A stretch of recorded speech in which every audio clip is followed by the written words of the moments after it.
அஸ்ஸலாமு அலைக்கும் வரஹ்மத்துல்லாஹி வபரகாத்துஹு.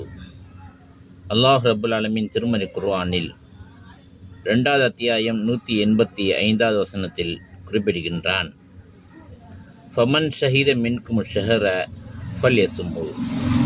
யார் இந்த மாதத்தை அடைகிறாரோ அவர் நோன்பு நோக்கட்டும் என்பதாக குறிப்பிட்டு காட்டியிருக்கின்றான்.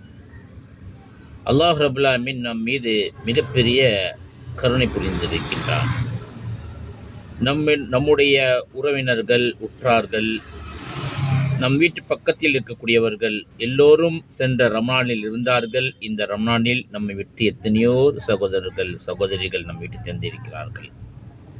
நமக்கு இந்த ரமலான் மாதத்தை அடையக்கூடிய பாக்கியத்தை கொடுத்த அந்த ரப்புல் ஆலமீனுக்கு அதிகமாக நன்றி செலுத்தக்கூடியவர்களாக இருக்க வேண்டும். அவ்வாறு நன்றி செலுத்தினால் பெரிய நன்மைகளை கொடுக்கக்கூடிய ரப்புல் ஆலமீனாக இருக்கின்றான். அப்படிப்பட்ட அந்த நன்மையை பெறக்கூடிய மக்களாக அல்லாஹ் ரப்புல் ஆலமீன் ஆக்கி அனுப்புவானாக.